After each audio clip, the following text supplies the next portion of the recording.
परमेश्वर का धन्यवाद करते हैं मेरे प्रियो। आज जब हम परमेश्वर के भवन में हैं, धन्यवाद करते हैं क्योंकि आप अपने प्राण के रखवाले के पास आ गए हैं। आमीन आमीन। परमेश्वर का वचन ये कहता है कि धर्मियों के तंबू से जय जयकार की ध्वनि आती है। Hallelujah hallelujah. क्योंकि परमेश्वर का वचन ये कहता है मेरे प्रियो की जय यहोवा ही की ओर से मिलती है। आमीन आमीन आमीन। परमेश्वर का धन्यवाद करती हूँ कि परमेश्वर ने हमें अपनी भेड़शाला में मिलाया है। उसका वचन ये कहता है कि मेरी भेड़ मेरे शब्द को सुनती है। हम जो वचन, इस वचन को हमने हिंदी बाइबल में पढ़ा हुआ है। अगर हिब्रू बाइबल में पढ़ेंगे तो उसका जो अर्थ निकलता है वो ये है कि मेरी भेड़ मेरे शब्द को पहचानती है। सुनते हम बहुत कुछ है दुनिया भर में। जब हम जाते हैं बहुत सी बातों को सुनते हैं क्योंकि वो कान है, कान खुले हुए हैं। बहुत सी बातें आती हैं, बहुत सी बातें सुनते हैं। कई को मानते हैं, कुछ को हम नहीं मानते, लेकिन पहचानते हैं हम अपने अब्बा पिता की आवाज को। उसकी भेड़ पहचानती है। हालेलुया। परमेश्वर का वचन ये कहता है मेरे प्रियो, भजन संहिता 141 निकालेंगे, उसके दूसरे वचन में इस प्रकार से लिखा है, मेरी प्रार्थना तेरे सामने सुगंध धूप और मेरा हाथ फैलाना संध्या काल का अन्न बलि ठहरे। आमीन। आज हमारा हाथ फैलाना, संध्या काल में जब हम अपने हाथों को फैलाते हैं, हम अपने आंचल को फैलाते हैं, तो होने दें ये बातें प्रभु को ग्रहण योग्य होने पाए। प्रभु का धन्यवाद करते हैं। आज जब हम अपने वचन से आज हम जब देखेंगे तो ये रेमा, परमेश्वर का रेमा आपके और आपके परिवार में ठहर जाए। आमीन आमीन। परमेश्वर का वचन इस प्रकार से कहता है, इब्रानियों 11 उसका पहला वचन मेरे लिए पढ़ देंगे। इब्रानी 11 उसका पहला वचन। हाँ, पंजाबी में पढ़ सकते हैं क्योंकि बहुत अच्छे से आप लोग समझ जाएंगे उसके अर्थ को। इब्रानी 11 पर प्रश्न उठता है कि विश्वास की है। विश्वास साडी उम्मीद ਨੂੰ ਪੱਕਾ ਕਰਦਾ ਅਤੇ ਸਾਨੂੰ ਉਹਨਾਂ ਸੱਚਾਈਆਂ ਦੇ ਸਬੂਤ ਦਿੰਦਾ ਹੈ जिन्हां ਨੂੰ ਅਸੀਂ देख नहीं सकते हाँ। आमीन आमीन। क्योंकि परमेश्वर का वचन ये कहता है मेरे प्रियो कि परमेश्वर ने जो आपकी आंखों ने नहीं देखा, आपकी कानों ने नहीं सुना, जो बातें आपके चित्त में नहीं चढ़ी, वो बातें आज परमेश्वर आपके लिए करने को है। आमीन आमीन। हम सब तैयार हैं आज उन बातों को ग्रहण करने के लिए। हालेलुया। मेरे प्रियो, मैं आज इन बातों को कहना चाहूंगी इस वचन के अनुसार। आज मैं ये बताना चाहूंगी कि हमको अपने अंदर जो विश्वास हम जो पैदा करते हैं, क्योंकि परमेश्वर का वचन इस प्रकार से भी कहता है कि विश्वास यदि कर्म के साथ ना हो तो वो अपने स्वभाव में मरा हुआ है। हम कहते हैं विश्वास करते हैं, लेकिन अगर हम उसके हिसाब से हम चलते नहीं हैं तो वो आपका जो विश्वास है वो मरा हुआ है। मैं आपको इस प्रकार से समझाना चाहती हूं कि you need to invent your own kind of faith. आपको अपना विश्वास पैदा करना बहुत आवश्यक है। आपको अपना विश्वास के जो कर्म है, जिसके प्रकार आप चलते हैं, जिस प्रकार आप अपने जीवन को व्यतीत करते हैं, वो अपने आप को अपने अंदर से इन्वेंट करना पड़ेगा। किस प्रकार? जिस प्रकार शमौन कोढ़ी जो था वो फरीसी था, पढ़ा लिखा था, और उसने यीशु मसीह को अपने घर में बुलाया। और जब अपने घर में बुलाया बहुत सारे लोग आ गए, और ये जूइश कम्युनिटी है, यहूदी समाज है, जिसमें बहुत ज्यादा एक मर्द और एक औरत बहुत अंतर बना के चलते हैं। वो आज भी उनके रीति रिवाज में कायम है। वो बहुत पवित्रता से रहेंगे, बिल्कुल सेपरेट। और आप उनके शहर में भी अगर जाएंगे तो बहुत रिलीजियस जो साइट्स है जो देखने के लिए जाते हैं हम, तो वहां हम हाथ पे हाथ पकड़ के, कमर में हाथ रख के या हाथ में हाथ रख के हम नहीं जा सकते। वो इस प्रकार की कम्युनिटी हजारों साल से उन्होंने ये मेंटेन किया हुआ कि एक स्त्री है, एक पुरुष को समाज में छू नहीं सकती, उसके पास आ नहीं सकती। वो इस प्रकार के समय में वो थी। और उसके घर में ऐसा होता है कि एक स्त्री वहां आती है जिसका नाम भी नहीं लिया गया। That lady, that woman, she imposed herself into that house. वो फरीसी था, उसे सब कुछ पता था, लेकिन फिर भी ये स्त्री अपने आप को उस घर के अंदर प्रवेश करा लेती है। वो वहां जाती है और उसके पास एक छोटा सा मर्तबान होता है और उस मर्तबान में इत्र होता है। उस मर्तबान से वो लेके यीशु के सिर पर उंडेल देती है। ये बहुत बड़ा एक्ट है। ये पूरे अगर उनके इतिहास को देखा जाए तो ये कहीं नहीं लिखा गया कि एक स्त्री एक पुरुष के साथ इस प्रकार से व्यवहार कर सकती है, लेकिन उसका विश्वास था। उसके अंदर में जो उसने विश्वास के द्वारा जो उत्पन्न हुआ था, जो उसके अंदर उसने यीशु की बातें सुनी थी, वो यीशु को अपना प्रभु करके ग्रहण कर चुकी थी। और इसलिए उसने उस इत्र के उठाया और उसके सिर पर उंडेला। ये जो कहानी है ये नई नहीं है, ये हम बचपन से सीखते चले आ रहे हैं और बहुत से मैसेज हमने सुने होंगे। लेकिन प्रियो, इस एक्ट को करने के द्वारा वचन ये बताता है, इस एक्ट को करने के द्वारा अगर आप NKJV पढ़ेंगे उसमें लिखा she anointed Jesus, she anointed, उसने अभिषेक किया। ये बहुत बड़ी बात है कि एक औरत के द्वारा एक किसी पुरुष का अभिषेक किया जाना। Hallelujah, hallelujah. This was the very daring step। ये बड़ी हिम्मत का काम था, बड़े विश्वास के साथ उसने किया। इसको करने के द्वारा, इसके करने के बाद उसे नहीं पता था कि उसे पत्थरवाह कर दिया जाएगा। उसे ये नहीं पता था कि उसको और भी कई प्रकार के दंड जो दिए जाते उसको दंडित किया जाएगा।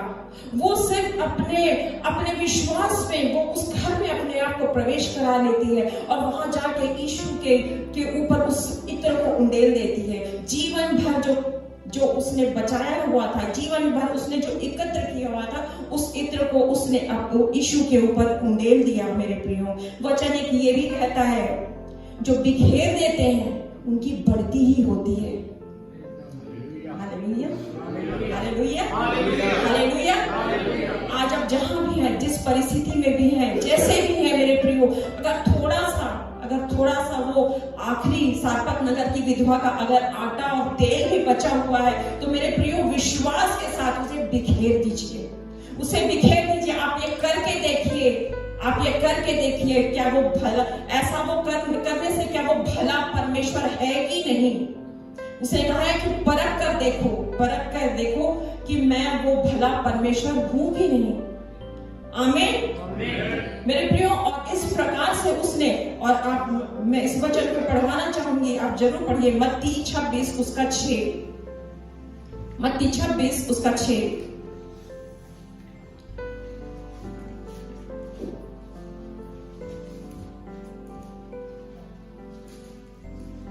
मत्ती 26 उसका 6।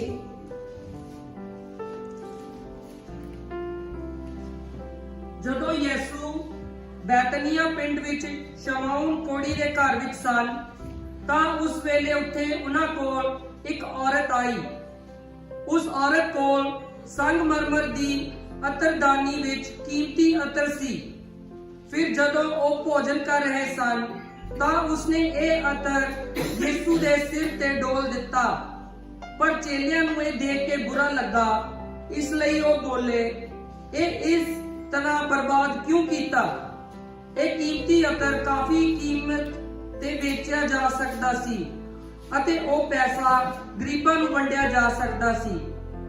ਯਿਸੂ ਨੇ ਇਹ ਜਾਣਦੇ ਹੋਏ ਚੇਲਿਆਂ ਨੂੰ ਕਿਹਾ, ਉਸ ਨੂੰ ਕਿਉਂ ਤੰਗ ਕਰ ਰਹੇ ਹੋ? ਉਸਨੇ ਮੇਰੇ ਨਾਲ ਇੱਕ ਬਹੁਤ ਚੰਗਾ ਕੰਮ ਕੀਤਾ ਹੈ। ਗਰੀਬ ਤੁਹਾਡੇ ਨਾਲ ਸਦਾ ਹਨ, ਪਰ ਮੈਂ ਤੁਹਾਡੇ ਨਾਲ ਸਦਾ ਨਹੀਂ ਰਹਾਂਗਾ। ਉਸਨੇ ਇਹ ਅਤਰ ਮੇਰੇ ਸਰੀਰ ਤੇ ਡੋਲ ਕੇ ਮੇਰੇ ਦਫਨਾਏ ਜਾਣ ਦੇ ਲਈ ਮੇਰਾ ਅਭਿਸ਼ੇਕ ਕੀਤਾ ਹੈ। ਇਹ ਸੱਚ ਜਾਣੋ, ਸਾਰੇ ਸੰਸਾਰ ਵਿੱਚ ਜਿੱਥੇ ਕਿਤੇ ਵੀ ਸੁਸਮਾਚਾਰ ਦਾ ਪ੍ਰਚਾਰ ਕੀਤਾ ਜਾਵੇਗਾ, ਉੱਥੇ ਜੋ ਇਸ ਨੇ ਕੀਤਾ ਹੈ ਇਸ ਦੀ ਯਾਦਗਾਰੀ ਵਿੱਚ ਇਹ भी दसिया जाएगा। Hallelujah, hallelujah. हिंदी में मैं इसे पढ़ना चाहूंगी। मैं तुमसे सच कहता हूँ कि सारे जगत में जहाँ कहीं भी यह सुसमाचार प्रचार किया जाएगा, वहाँ इस काम का वर्णन भी उसके साथ स्मरण किया जाएगा। ये वो मामूली स्त्री थी मेरे प्रियो, और वो उसे कुछ ज्ञान भी नहीं था, कुछ नहीं था। उसके अंदर ये विश्वास आया और उसने इस कार्य को किया। इस वजह से उसका नाम इस धर्म की पुस्तक में, उसका कार्य विश्वास का जो कार्य है वो इस धर्म की पुस्तक में लिखा गया है। हालेलुया। इसी प्रकार से हम देखेंगे, एक जो 12 वर्ष से लहू बहने वाली स्त्री थी, उसका विश्वास था। उसके समय भी वही था। वो स्त्री अशुद्ध अवस्था में थी, छू नहीं सकती थी, वो किसी रीति से छू नहीं सकती थी। उसकी हालत बहुत खराब थी। उसके अंदर ये विश्वास आया कि मैं उसके वस्त्र को ही छू लूंगी तो मैं चंगी हो जाऊंगी। और उसने सिर्फ सोचा या समझा नहीं, लेकिन उसने एक dare step, she invented her own kind of faith. अपने से उसने इन्वेंट किया, वो फेथ को उसने अपने से इन्वेंट किया और उसने इस कार्य को कर दिया। इसके कारण उसने अपने लिए एक हीलिंग, एक 12 वर्ष से जो बीमारी थी उससे उसे छुटकारा मिला। सिर्फ ये विश्वास को प्रैक्टिस करने से, क्योंकि वचन ये कहता है कि कर्म बिना विश्वास अधूरा है, कर्म के बिना विश्वास अधूरा है। इसलिए मैं इन बातों को आपको कहना चाहूंगी मेरे प्रियो कि हम बहुत समय से परमेश्वर के भवन में आ रहे हैं, बहुत समय से आ रहे हैं, बहुत सी बातें भी रुकी हुई है। हर एक के जीवन में एक ग्रे एरिया हम देखते हैं, हर एक के जीवन में है। किसी घर में डॉक्यूमेंटेशंस पूरे नहीं होंगे, किसी के पीआर की समस्या है, किसी के वीजा की समस्या है, बहुत सारी बातें हैं, और भी बहुत सारी बातें हैं, रुकी हुई बातें हैं। गहरा बादल उनके जीवन में मंडरा रहा है, हमें समझ नहीं आ रहा। लेकिन मैं आप लोगों को एनकरेज करना चाहूंगी कि a dare step of faith you need to require। आपको हटकर वो कार्य को करना पड़ेगा, हटकर अपनी आशीषों को लेना पड़ेगा। जिस प्रकार वो तिमाई का पुत्र बदतमाई वो अपने विश्वास को खींच लेता है, हे दाऊद के संतान मुझ पर दया कर, हे दाऊद के संतान मुझ पर दया कर। वो चुप नहीं रहा, लगातार बोलता रहा। उसने अपनी आशीष को चुरा लिया और अपनी आशीष को उसने परमेश्वर से दबंग होकर बढ़कर उसने मांग लिया और अपने जीवन में उसने बड़ी आशीष को पाई।